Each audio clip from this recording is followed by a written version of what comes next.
Hey there, Edoardo Caminaccia from the Ivory Tower, and today I wanted to talk about the planetary and really every single kind of oration and prayer. Not everybody knows that you can go and look up how to make your own personalized orations, or if you want to create your own, you can do it, and it's also pretty easy. Nobody knows that Agrippa has actually one chapter in his first book of occult philosophy where he explains how to make prayers and incantations, and this is chapter not 30, 70, 71, chapter 71st, the 71st chapter. This is from the Purdue translation. It's called the chapter of complex speeches and songs and the virtues and bindings of incantations. Now I will read a bit from this chapter. Indeed, I think that I will read it all. But it's very interesting because if you thought that you had to use, old ancient prayers because they're more powerful, etc., it's not always required. You can craft your own, especially if there are no prayers for maybe the god or the spirit that you want to pray to, and you can craft your own, and they can be just as effective as the old ones. However, they will not be as potent because old prayers have their own thought form, their own egregore, which is basically the reservoir of psychical and spiritual energy people have given to this prayer during the centuries, the time that they have used this prayer. Basically, the more something is considered, something is given thought, attention, as we know in occultism, the more it becomes intense and strong. So the more an incantation has been used throughout history, the more it's going to be potent and it's going to have stronger effects, and it's going to create an egregore. And an egregore is basically a thought form which has been nurtured and given food, so to speak, until it's become basically some sort of semi-intelligent entity. And there's also some kind of controversy in the occult world. There's people that think that gods really didn't exist before human beings, and when human beings started to create gods and believe in them, then they were born and we gave energy to them and they became entities. And indeed, there's people that think that even planets and the gods of the planets sorry, have been created by human beings, because thinking about gigantic physical balls revolving around the sun having any effects on us is a bit of a stretch. So when people started to believe about astrology, they created a thought form of astrology, and that's why astrology works today, not because it's natural law, but because of the thought form and the egregore behind it. That's just a theory, though. It's the age-old problem of the chicken and the egg, who came first, So, without any further ado, let's close up this introduction and go to chapter 71st of Agrippa, of complex speeches and songs and the virtues and bindings of incantations. Beyond the virtues of words and names, other greater virtues are found in complex orations from truth contained in them. They impress a greater power. By changing, binding, establishing, and being used, it makes them shine more. Fighting against them strengthens and solidifies them more. However, these virtues are not in simple words, but rather in phrases from which something is affirmed or denied. Of this kind are songs, incantations, curses, orations, invocations, entreats, appeals, exorcisms, and the like. Therefore, in composing songs and orations for attracting the virtue of any star or god, one must diligently consider which virtues, effects, and operations each star contains, and engraft them in the songs. This is accomplished by praising, extolling, amplifying, and adorning that which the star typically brings about and influences, while suppressing and rejecting that which the star typically destroys and impedes. Pray and implore for that which one desires to gain. Reprimand and detest that which one desires to destroy and impede. With that method, you must compose an ornate and elegant oration to song, with distinct resolved parts, and with agreeable numbers and proportions. Additionally, magicians decree that one must invoke and entreat the stars from the names of that same star or god to which such song holds, from their wonders or miracles, by their courses and ways in their sphere, through their light, from their noble rulership, through the grace and clarity that is in them, from their power and wonderful virtues, and from similar things to these. As from Apuleius, Psyche entreated Ceres like this: I ask you from your fertile right hand, I resolutely pray by joyful harvest ceremonies, by silent secret chests, by the winged chariots of your dragon servants, the furrows of the Sicilian fields, grasping chariots, clinging earth, illuminating nuptials of Proserpina's descent.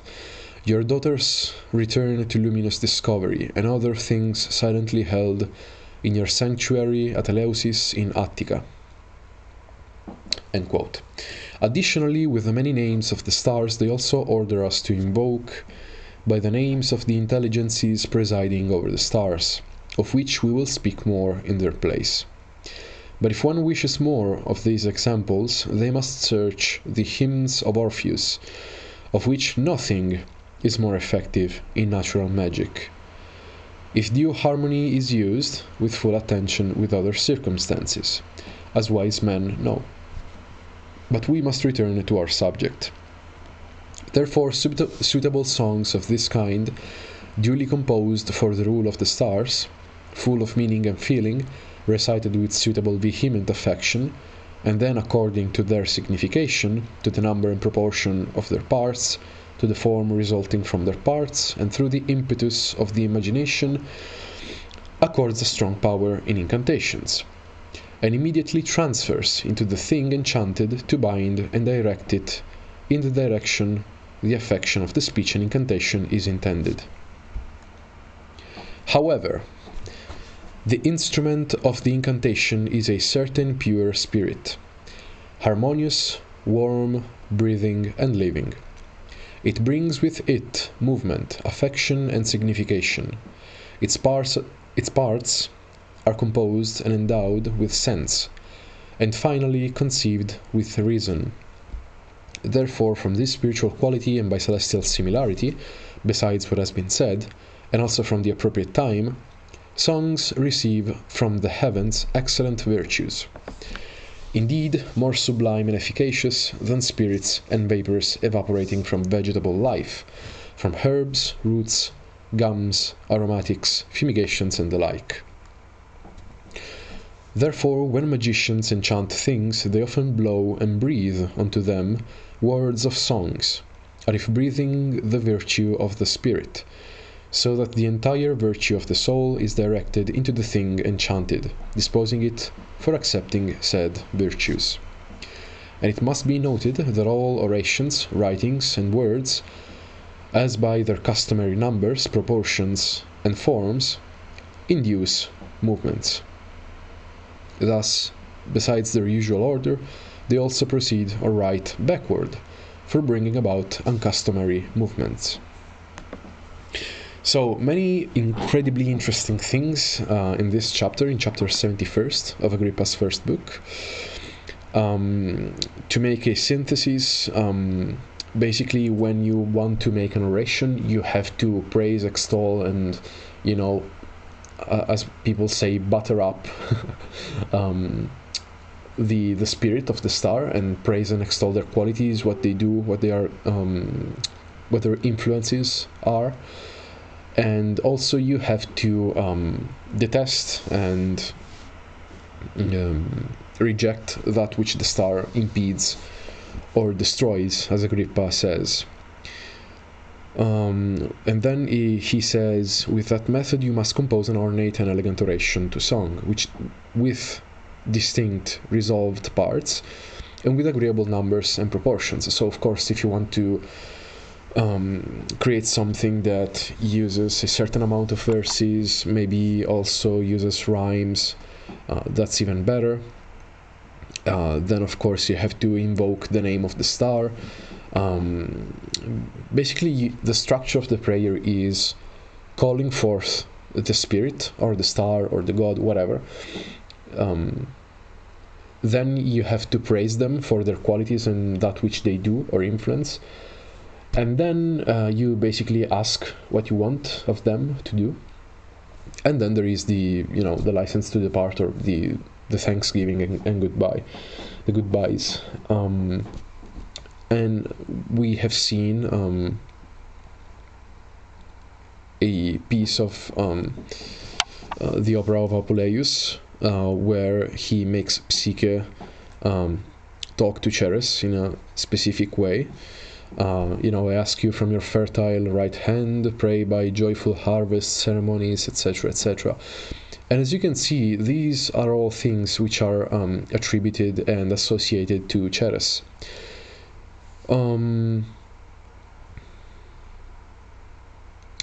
Additionally, with the many names of the stars, they also order us to invoke with the names of the intelligences presiding over the stars. So yes, basically what Agrippa is saying is that, in my opinion, we're using once again the law of correspondence. We are using the golden chain. We are using our words. We are using our psychophysical, spiritual apparatus, which is the human being and our consciousness, to synchronize ourselves with whatever is going on at that moment. So we are basically changing ourselves in correspondence to whatever the higher divine world is doing at that moment, which is visible through the celestial world, which is described by astrology. And we are basically channeling or being a medium between those higher forces and the lower forces, the lower planes, which is the material or the elemental plane, according to Agrippa, when we want to enchant something and we want to, transfer the power of the stars and infuse the power of the stars or the gods or the spirits or whatever to a specific physical item. This is the theory behind astrological talismans, for example. But really, if you want to make a talisman which is really potent, to me it shouldn't be called an astrological talisman, because astrology should be, in my opinion, a fundamental part of magic. And you can really apply anything to astrology, and you can really supercharge everything with astrology. And recently a friend of mine created an Isis talisman using an astrological election, where Sirius was rising with the moon. So it was basically a fixed star election for Sirius. However, Sirius has been associated many times in history with Isis. So the idea came up, why not use an astrological election for Sirius to call Isis? And indeed, the talisman really worked, and this person really created something very potent. And I guess you can do the same with every single entity, and if you see what kind of entity that is. For example, if you want to make a sun talisman, you can do it, but you can use the same elections to create a Helios talisman, for example, which, yes, is a sun god. It was the sun god associated to the sun, to the Greeks. However, it's a different divinity. It is a different god than the actual sun, you know. Or if you want to, you know, create a talisman of a demon of the Goetia, or which is solar, you could do so during a using a good sun election. And the same holds true for any other kind of planet and fixed star, and etc., etc. That's why astrology, in my opinion, is a fundamental part of every magical operation. Yes, and another interesting thing is that this is something we also find in the Picatrix, by the way. In this same chapter, Agrippa says, therefore, suitable songs of this kind, duly composed for the rule of the stars, full of meaning and feeling, recited with suitable vehement affection, and then according to their signification, to the number and proportion of their parts, to the form resulting from their parts, and through the impetus of the imagination, accords a strong power in incantations, and immediately transfers into the thing enchanted, to bind and direct it in the direction the affection of the speech and incantation is intended. So, even in Agrippa, we find that the operator and the internal state of the operator is extremely important when making any kind of operation. I am conscious of the fact that there are people that say, no, fuck this shit,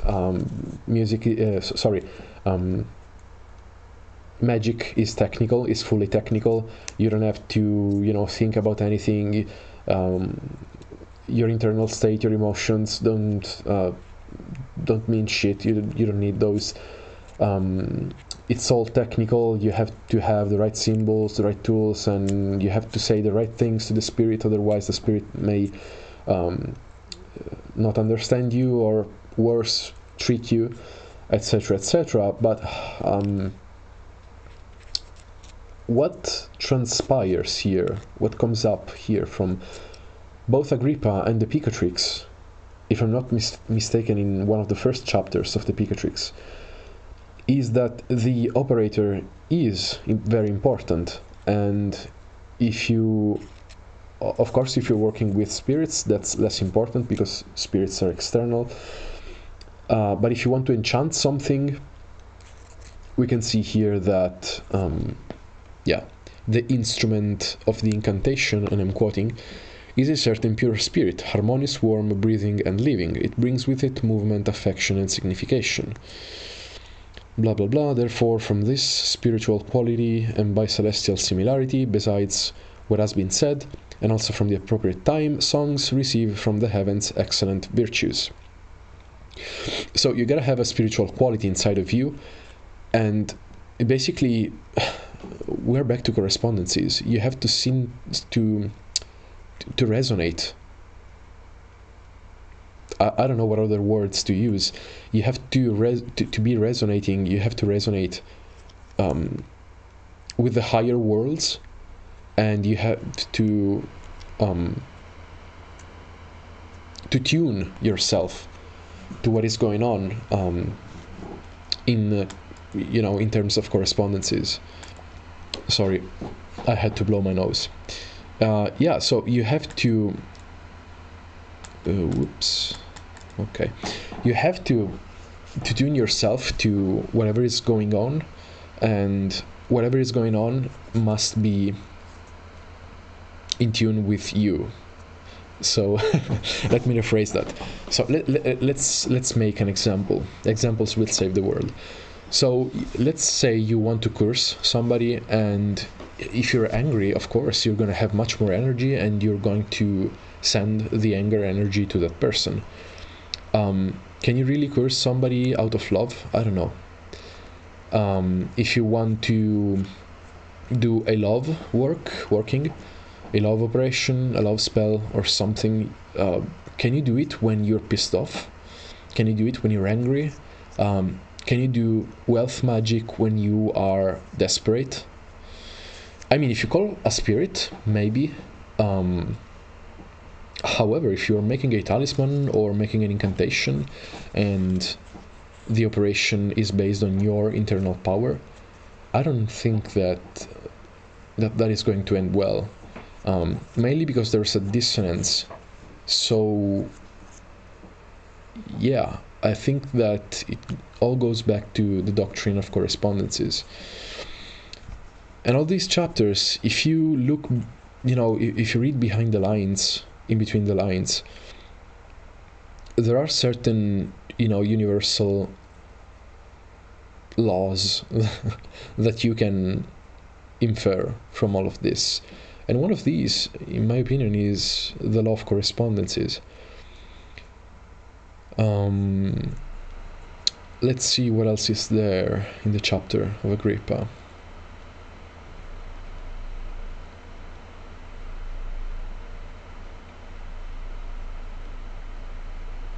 The last part is very interesting. Thus, besides their usual order, they also proceed or write backward for bringing about uncustomary movements.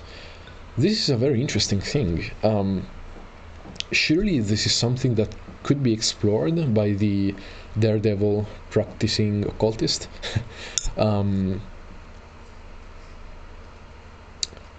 Yeah, that's something which could give off very interesting results, actually. Yeah, now that I think about it, the daimon for the nativity, this is from book 2 of Agrippa. There are different methods of calculating it. You have to use your natal chart anyway. There is a method for calculating the nativity daimon, which uses the anti-clockwise ordering of the Hebrew letters for each degree of the zodiac. And then you have to proceed and do a certain kinds of things to calculate your nativity daimon. However, you can create a negative daimon by going clockwise, if I'm not mistaken, or maybe they are inverted, like the clockwise for the good one, counterclockwise for the bad one. But the logic behind it is that you can do something in a way, and if you go the other way, then it makes sense that you are using the polar opposite of that, such as in this nativity daimon example. Now, there is also another chapter in Agrippa. Chapter 72 is also interesting, of the wonderful power of incantations. There are many examples here. I'm not going to read it, however. I'm going to read chapter 73 of the virtue of writings and of making imprecations and inscriptions, because it gives more information about what we're talking about. Now, it says, the purpose of words and speech is to articulate the interior of the mind, to bring forth a secret inner understanding, and to spread the will of the speaker. But writing is the highest expression of the mind. The cadence of style and tone, recapitulation, position, conclusion, central argument, and composed by a habitual repetition, which is not accomplished by voice alone. Whatever is in the mind, in voice, in word, in speech, in conversation, everything. And all of these are also in writing. Thus there is nothing that is conceived in the mind, pronounced in voice, and can be expressed, that cannot also be written. Therefore magicians command that in any operation one must make imprecations and inscriptions with which they may express affection. For example, if herbs or stones are collected, he must mention what use it is for. Little parenthesis here, there is actually a spell in the PGMs, where it is reported how Egyptians picked their herbs. And it's interesting. If you want to know more about it, I'm gonna link to it into the description box below. Yeah, so you can understand what Agrippa is talking about here. Continuing, if one makes an image, they must speak and inscribe what effect is to happen. And this, of course, we find again in Picatrix, where you must write at least some keywords, and if you can, the whole purpose of the talisman you're making, into the image of the talisman. And there are many variations for different effects, like inscribing on top of the head of the thing, of the image,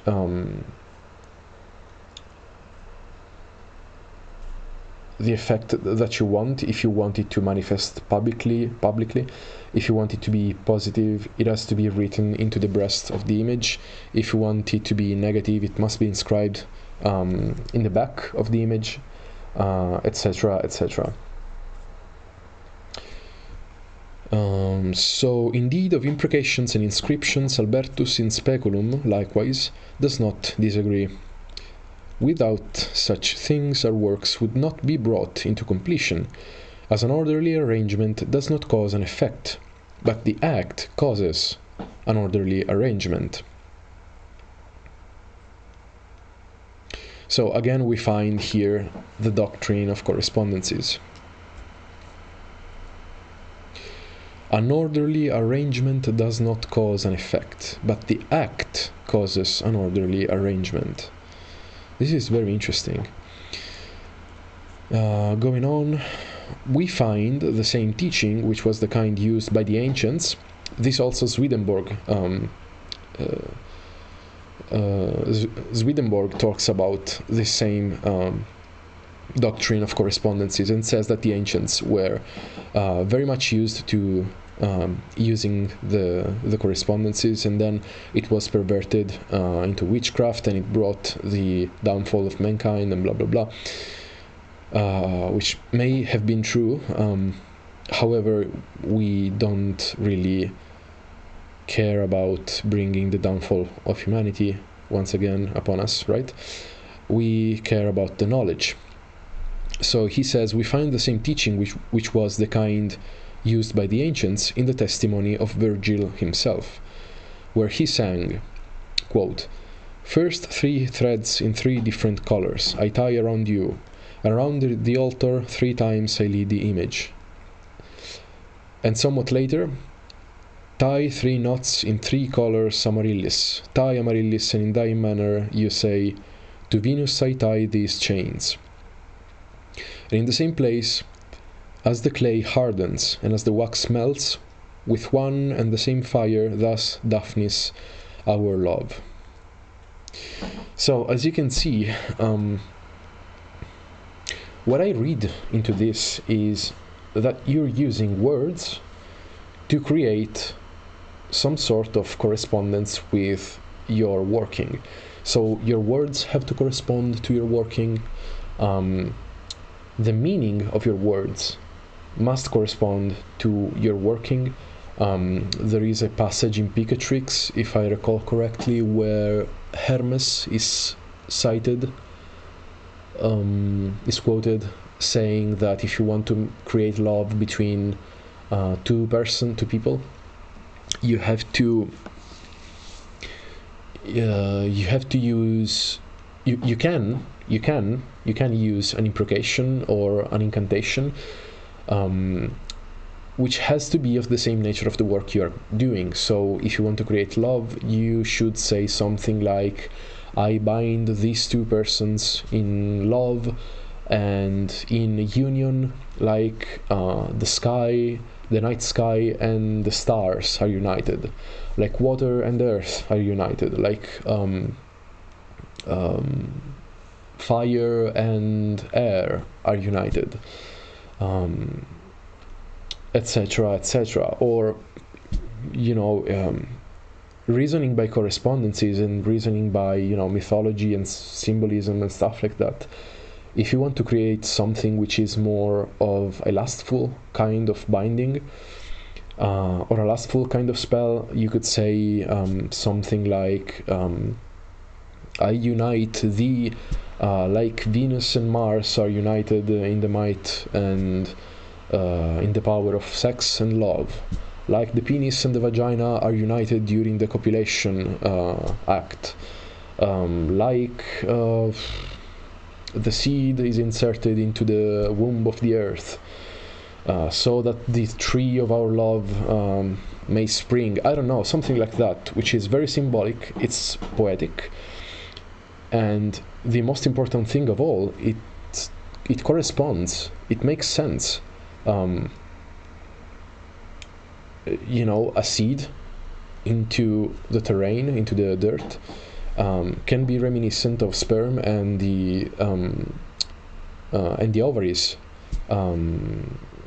Mars and Venus can symbolize the love between man and woman.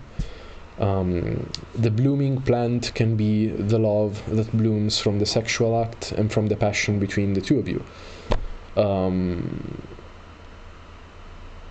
I don't know, it's very versatile. You have to reason in correspondences, and once you start to reason in correspondences, a whole new world opens up.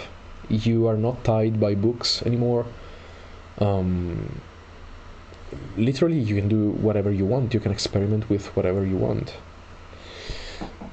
So yeah, to go back to us, today I wanted to talk about implications and narrations, because I also read about a person that wanted to make a talisman of a fixed star, of which no lore is available. So, no prayers, no ceremonies, nothing that we know of, at least up until now. It's currently March 2022, so and I suggested him to see what that star in nativities, maybe what that star is associated to, what the star corresponds to. Because of course, if somebody is born with that star on the ascendant, some kind of themes will play out in his life. Okay, sorry. Oh yes. So basically, you want to look for the star, the fixed star, in nativities, and see what that star causes to people in nativity. Then you should see if there is any mythology behind that fixed star. And then you could start and craft your own prayers and rituals following the instructions given by Agrippa in this video that I gave to you. So the way that I would do it is also look for correspondences about scents, colors, stuff like that. Maybe see also the color of the star. By the color of the star and by the effects it will have in nativities, you can infer the nature of the star. So this will give you indications about its correspondences.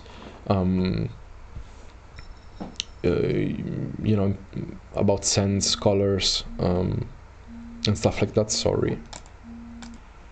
Alright, sorry. My phone was vibrating and I'm using my phone to record this, so my webcam was vibrating.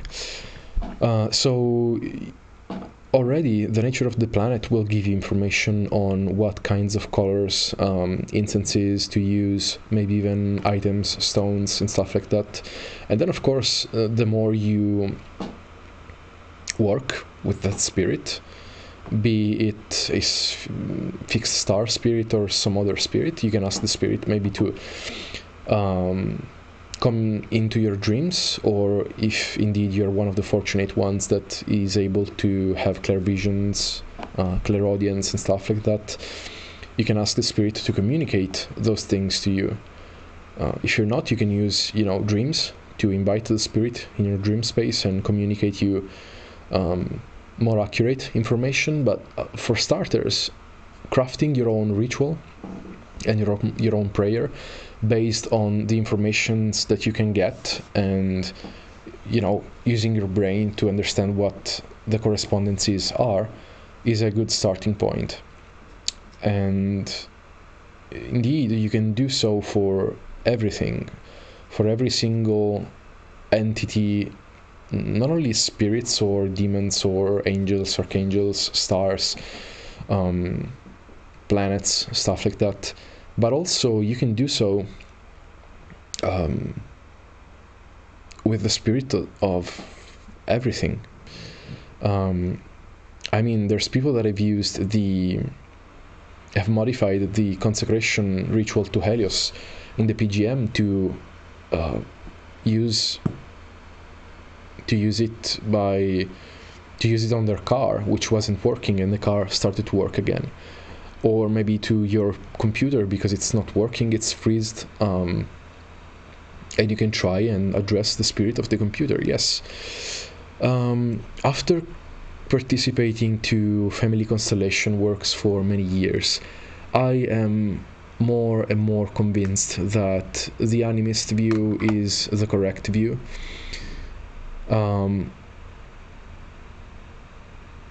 Not as an absolute, not everything has an actual conscious spirit. However, there is something, I guess, which is the anima mundi, the spiritus mundi, which is basically God, which can used to interface. You can use it to interface with an item, and that item, by all intents and purposes, will almost become animated, even if it's not, even if it doesn't have an actual soul in it. So it's just a way that the Spiritus Mundi provides for you to interface with items and really everything. And the same is true for ideas, the same is true for divinities, the same is true for the planets, the same is true for spirits, for people that have died, for people that are alive. The same is true for corporations, the same is true for nations, the same is true for ethnic people, ethnic peoples, like groups.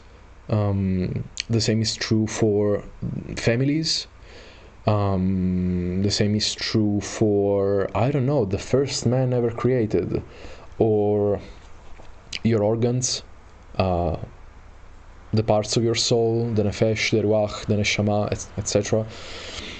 You can interface with all these things because there's something, in my opinion, which is higher and above, and that is the Spiritus Mundi, probably. So you can actually operate on those things and have a relationship, for all intents and purposes, between you and that thing, through which you can operate and change things and affect change. Yeah. So yes, I'm gonna close this parenthesis, and indeed I'm gonna close this video. I hope you will find this very interesting, as I did, and I hope this will help you in your magical journey. As always, you can buy my talisman on my Facebook page. Oh, by the way, if you go into the shop of my on my Facebook page, which is Eidos the Ivory Tower, the products are gonna be listed as unavailable. They're not unavailable. It's just that I don't know what the hell is happening with Facebook. However, the products are very much available, so if you want to buy them, please send me a message and we will arrange how to buy them, and of course I will tell you if they are still available or not. Yeah, so yeah, contact me if you want any kind of consultation. I do spiritual consultations, tarot consultations, astrological consultations, and I also do astrological talismans. So if you want to reach me through Messenger, through Telegram, and through everything, that is here in the description box below. If you want to donate, my PayPal address is here, also in the description box below. And yeah, now I'm going back to the Ivory Tower. See you. Bye.